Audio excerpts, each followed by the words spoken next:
Welcome to Startup Greece Talks. On this episode, I will meet George and Panos Karagiannis, co-founders of Moveo.AI. Welcome, Panos and George.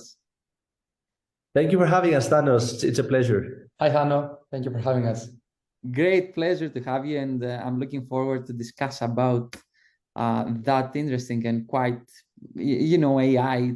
Nowadays it's quite on the headlines, and it's a buzzword. Everybody talking about AI. Everybody talking about tools, about how AI could, make humanity explore more ways in order to survive, in order to boom. Actually, the whole ecosystem gonna boom using AI.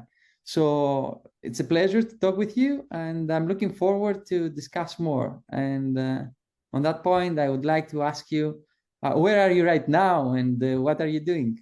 How's it going? Everything is great. Right now, we're in our offices in Athens, downtown Athens.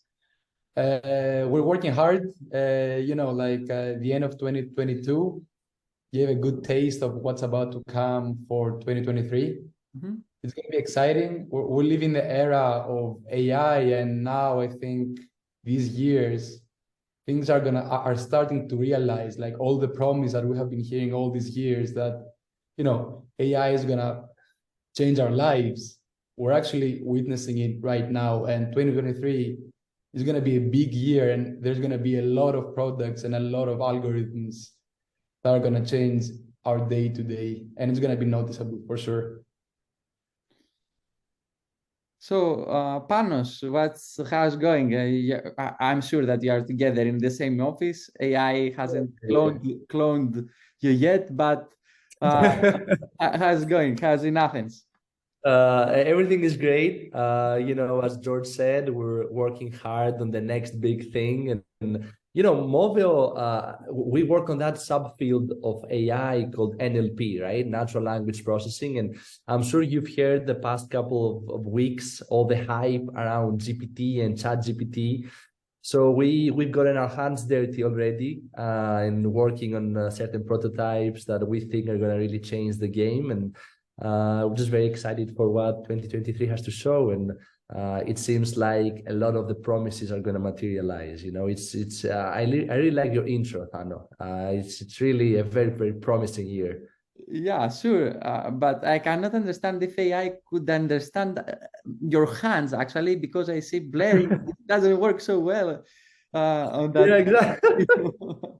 So, the funny thing, the funny thing that we like to say is that, we're going to have robots serving us coffee and still have a bad internet connection and always on Zoom, lagging and stuff like that. I think this is a Zoom problem now. They need to fix it. Okay, that's great. So you are in the field of startups, and you are working, you have a great experience living in the US. Please tell us more about your experience, and if you have ever thought about being entrepreneurs and running a startup like this, or what's your career path, and tell us more about you. Who's George? Who's Panos? That's a good question. So let me start with a little bit of my side of the story. I was also, I was in the US for close to 9 years. I got educated there. I worked in a very big tech company while I was in the US. And then I decided with George to start Moveo. And Thano, it was not an easy choice, and it was not the obvious choice either. It was very, very hard. Coming from the US, you have a certain level of people that you collaborate with. A lot of the problems, of the everyday problems as an engineer, are solved. You don't have to worry about a lot of the things that you have to worry here in Greece. But I think the reason why we started Moveo was that we saw a gap. A gap between what was happening in the research space versus what was actually out there in the industry space. And we saw all these big tech companies that have research labs or universities. They have access to these state-of-the-art models for natural language processing, but none of these were commercially available. So we're like, okay, let's just try something for fun. And one thing led to another, and before you know it, we're here, and we're close to 26 people now in more than one continent, and growing fast. And yeah, but George can tell his side, I guess. Yeah, my side is kind of similar. I studied computer science in UC Santa Cruz in California, and then I went ahead to the field of academia to pursue my PhD in computer science in natural language processing and databases at Cornell. And while I was there, I really liked what I was doing, to be honest, being on the edge of things and innovating and thinking about new ways of building stuff. But I kind of saw the gap between academia and industry. That I think that from the one hand, academia is very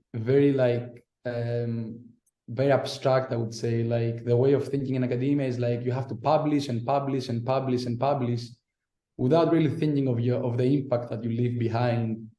And on the other hand, like in the industry, in the AI sphere at least, things were really lacking in terms of innovation. And this is what Panos was talking about, where we realized the gap. And after 2.5 years while doing my PhD, I decided to stop doing my PhD. I dropped, and we decided to start Moveo. And I would say the rest is history. And we moved back to Greece.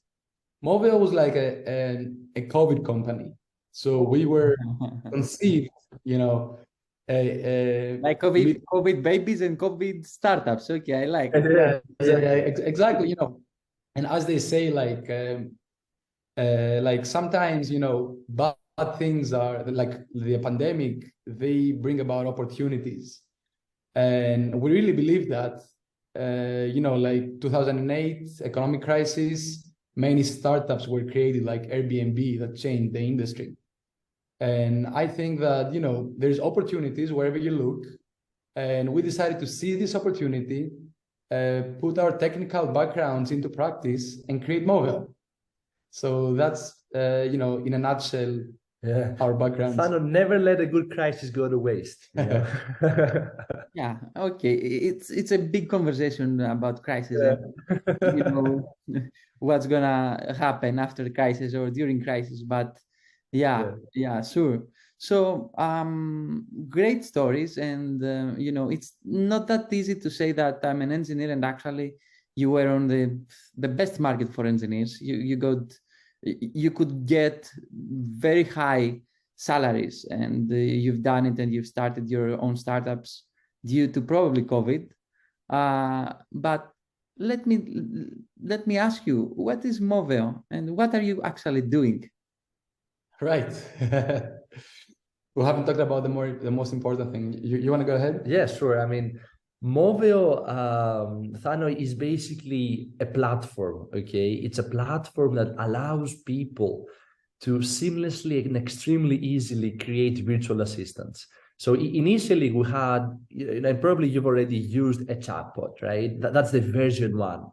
And probably you had a very frustrating experience where you've tried something and it wasn't working really, and you changed the comma and it still was not working.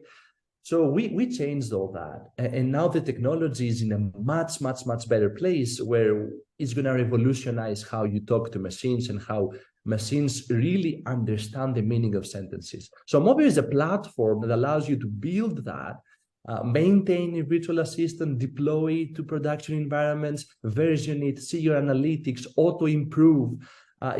We have really circled that problem of creating virtual assistants for customer support purposes. So our virtual assistants, the virtual assistants that our customers create, are in that field called task-oriented dialogue. So they solve a particular problem.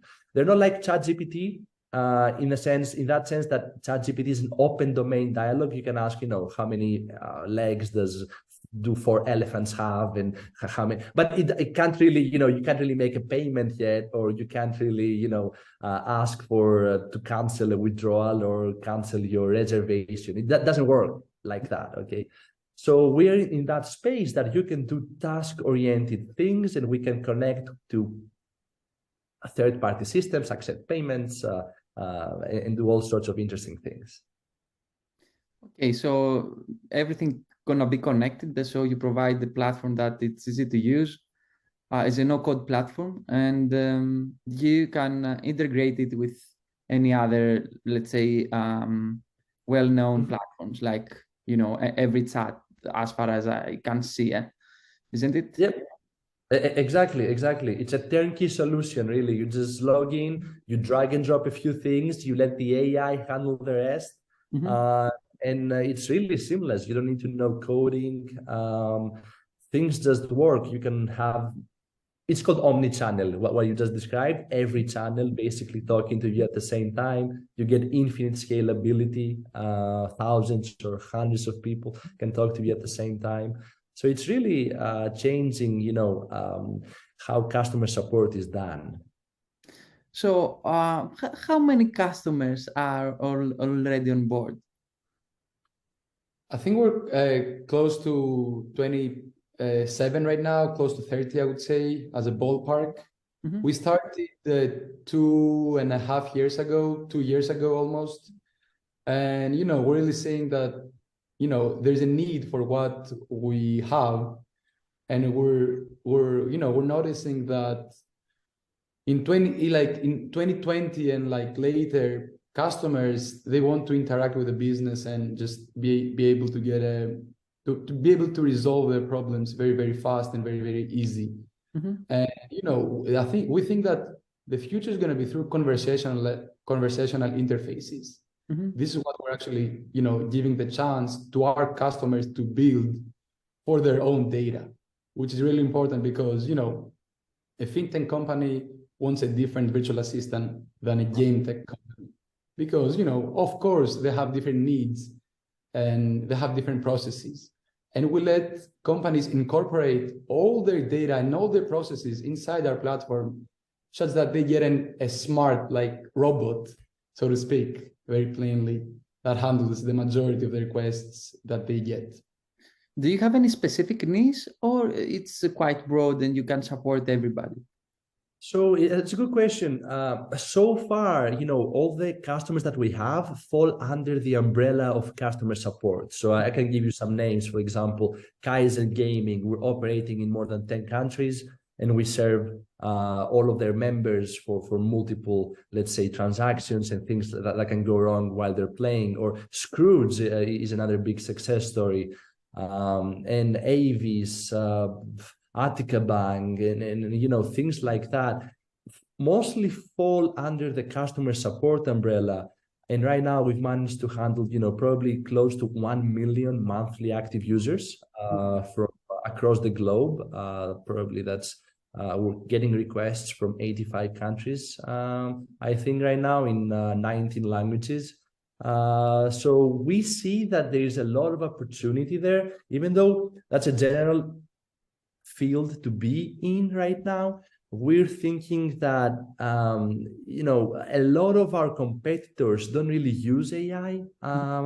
That's why that's where we shine, and we have the state of the art in that field, where we manage to really understand, have a deep understanding of language, and basically penetrate that market. So do you believe that AI could resolve all the requests? And what's the percentage of the resolution rate of your AI? That's a good question. I don't believe that AI can resolve all requests. And there's many reasons for that. But to answer your second question, right now, our AI resolves on average 75%, 80% of the incoming requests. So this is a big boost.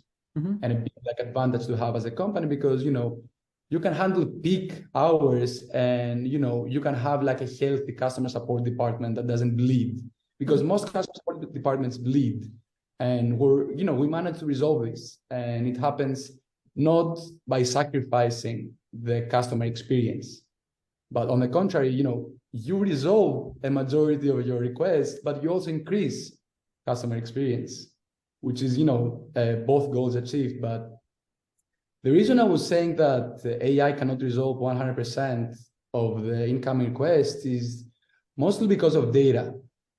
Sometimes, you get requests that the AI hasn't been trained on. And not even that, the information doesn't exist in any system. So here, for example, we would talk about like live information that changes all the time, but that sometimes our system doesn't know about.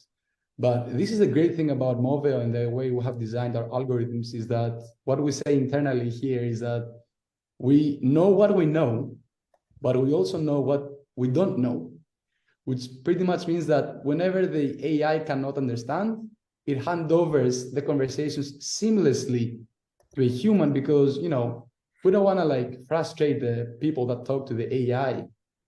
And overall, I think this is the best experience, this is what drives us, to be honest. Okay, so I am one of the people that I'm writing, I want to talk with a human. Is it something that you have seen, or and how much I could save from using AI not in order to use agents, human agents? Yeah, that's a good question. As George said, we try to provide the best experience possible. So if you really want to talk to a human and you say, okay, the first message that you say, hey, I want to connect me to a representative, we're not going to say no, you're going to be handed over to a human. So that's the easy part. But the savings are huge, Thano. I mean, just think about it like that. On average, a human agent can an average human agent can solve about 2,000 tickets a month. Now, imagine you have a big organization that gets, let's say, 100,000 tickets a month. You can't really clone that person multiple times.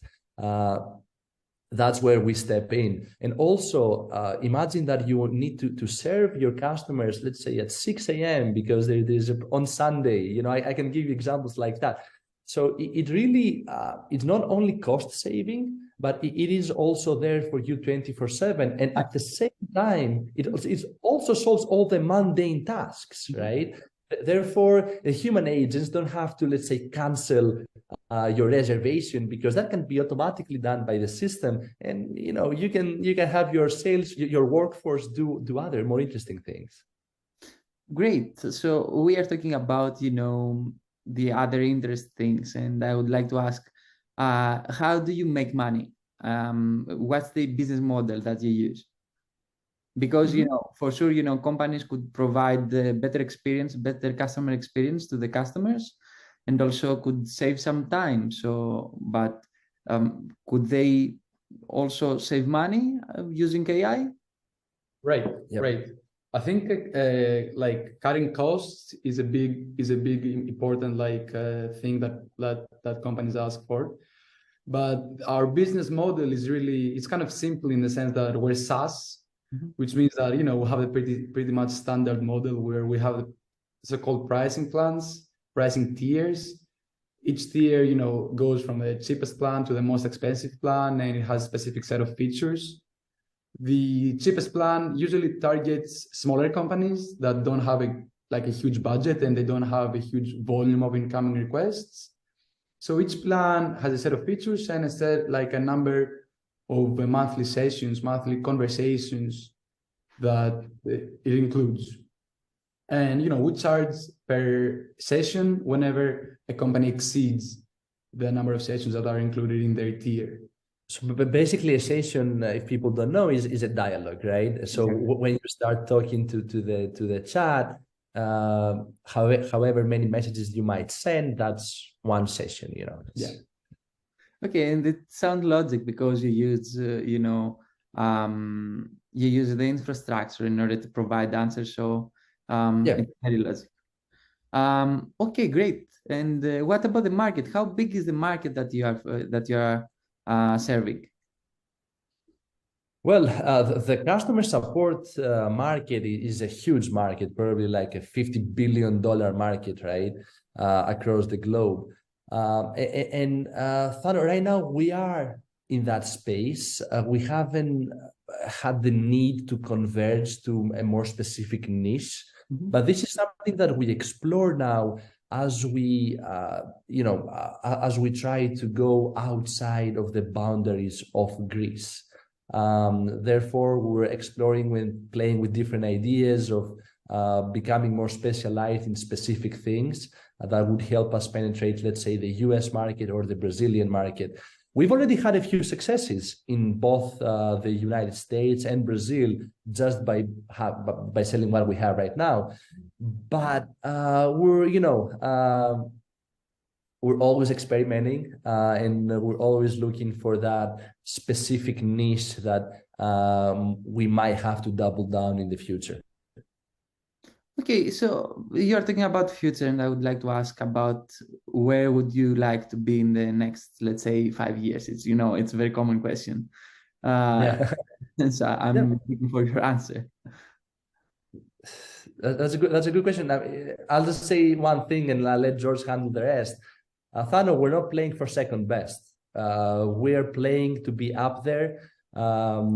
We have big aspirations and big dreams. Whatever that means, in my opinion, it means that we want to create a company that is going to revolutionize how customer support is done. We're burning the midnight oil every day and pushing through, even if it's extremely hard. We've had good successes so far, but for me, that's the dream. Be the best customer support AI company in the field. And well, something to add? What more can I say?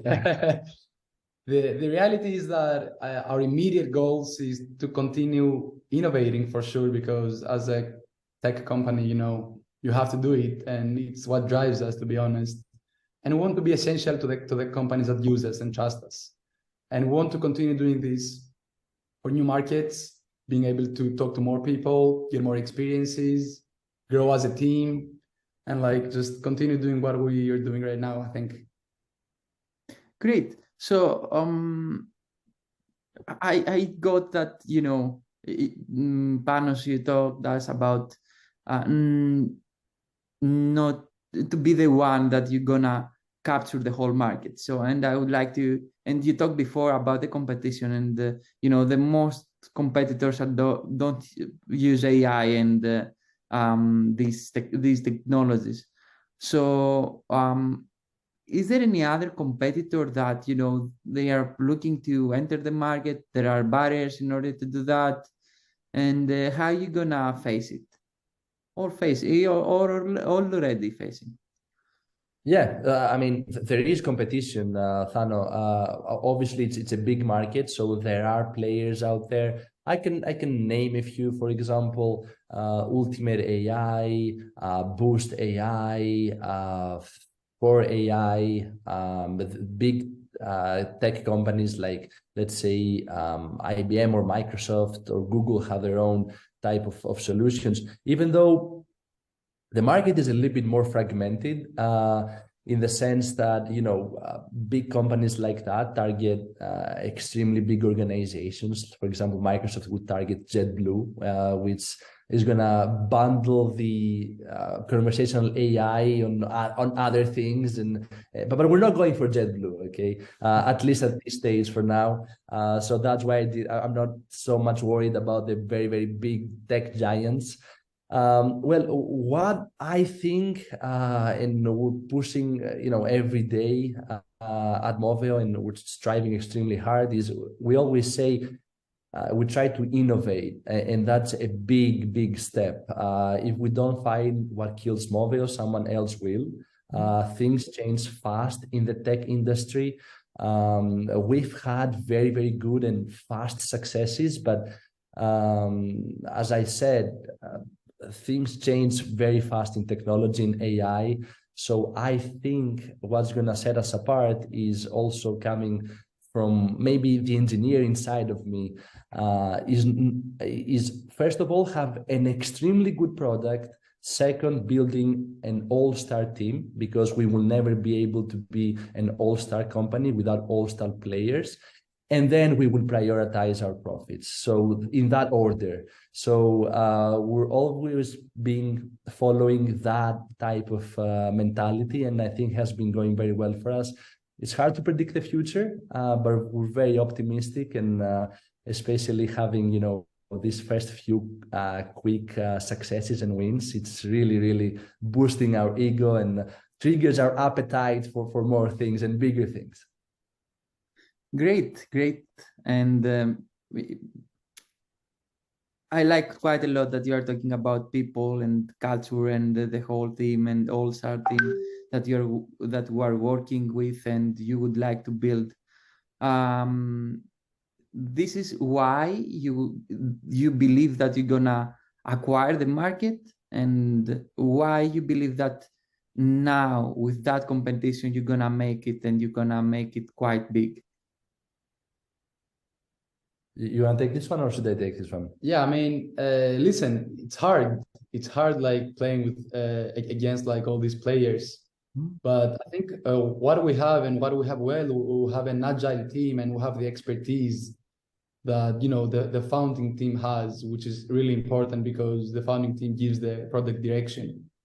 I think that so far we have a very good product that can easily be compared with the top 10 products out there. And the thing that we're missing is pretty much being able to acquire companies in the US or outside of Europe. And this is where we're heading right now. And I think that we have nothing to be afraid of, to even tech giants like Google. And this is a good moment to say that we ran some like benchmarks on our AI and how good our AI is when it comes to understanding the English language. So we used SNPs. SNPs is like a public data set that you can find online. It's publicly available, used by universities in NLP papers. And we rank higher than Google, and we rank higher than Microsoft in our AI. This, of course, you can tell me that it doesn't really mean anything, but it really reinforces what I said, that we have nothing to be afraid of. And, you know, we may be a small team, but we're really determined, and I really think that we can make it. And we're building amazing tech, and big things are coming. So you have to stay tuned, because we're going to be releasing some amazing stuff that nobody has.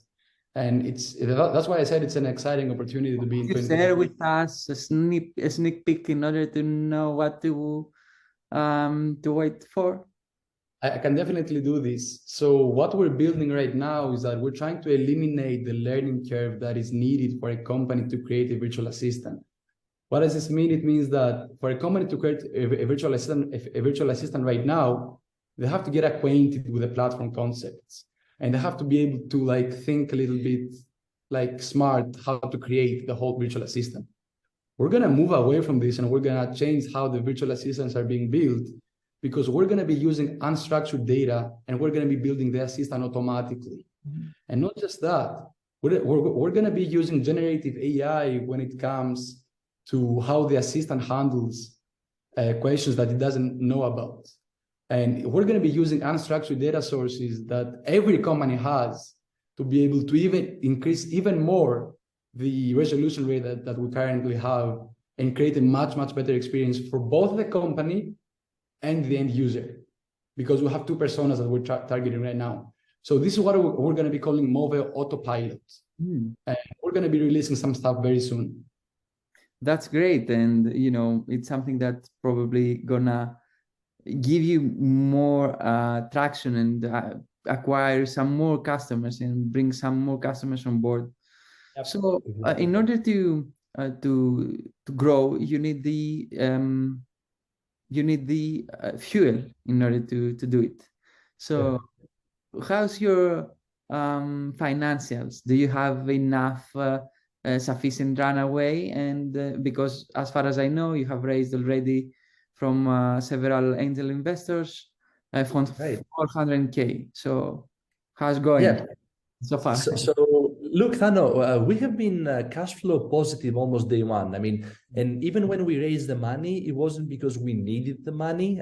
It was mostly to bring in people that are smart money. If there is such a term, that can really advise us, can open doors for us.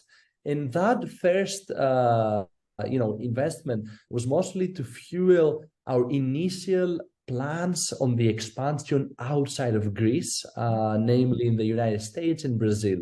Now, that being said, we're not hungry for money because we don't need it. The company is going to survive no matter what happens in the next few months. We're not burning a lot of money. But that being said, of course, to move fast, because there's also the temporal aspect in tech, right? You can't always play safe.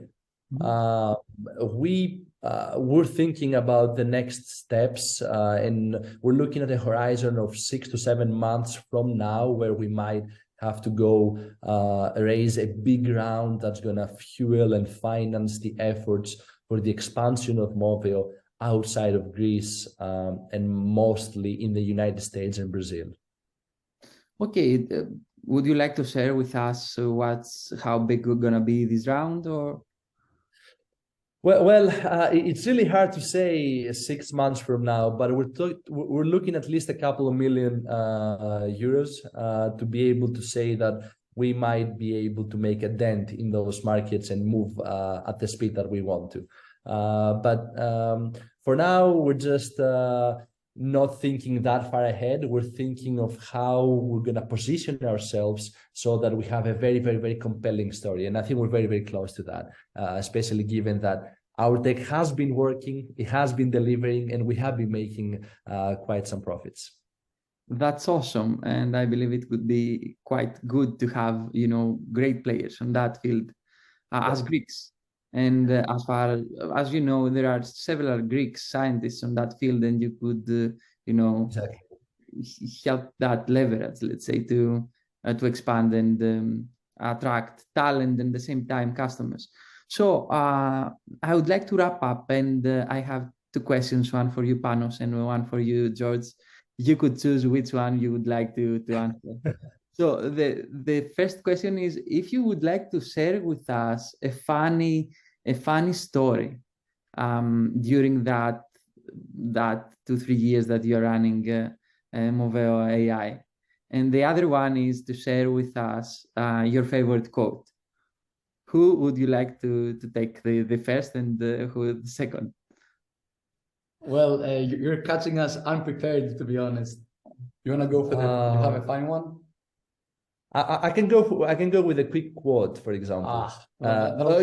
Okay, no, never mind. I'll go with a funny story. Okay, I'll go with a funny story. Let me try to think a little bit. So I can go with a quote if you want. Okay, go. It's just gonna give you some time to think. Yeah. Okay. Well, as I said, you're catching us a little bit unprepared, but the first, now that you asked the question, I'm gonna say the first thing that came to my mind, and I'm not gonna think further. I've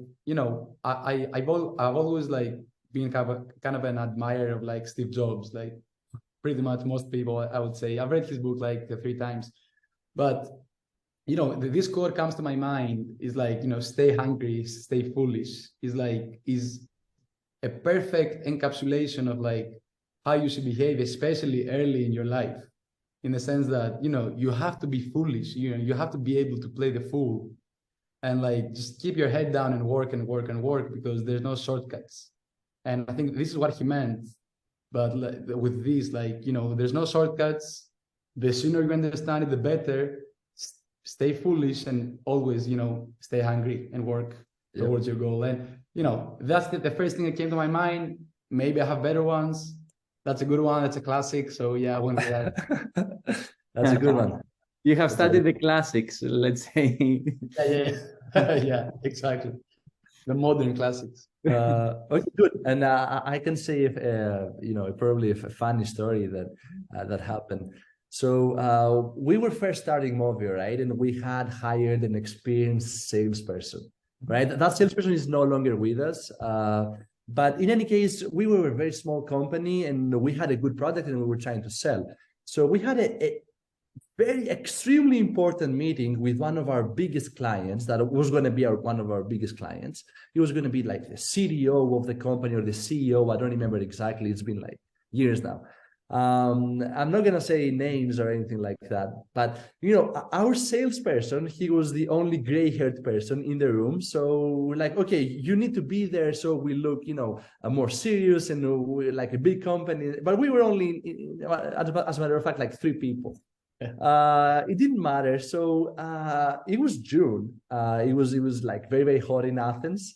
And the salesperson was going to take some time off, but we asked him, hey, please, join that meeting. Is going to be important. Even if you don't say much, just show up there so that we show some force. It was a Zoom meeting. It was a Zoom meeting. And the salesperson, like, we go in the Zoom meeting, the CTO is there, the bunch of people from the company are there, and we have our salesperson. He shows up in a tank top in the car,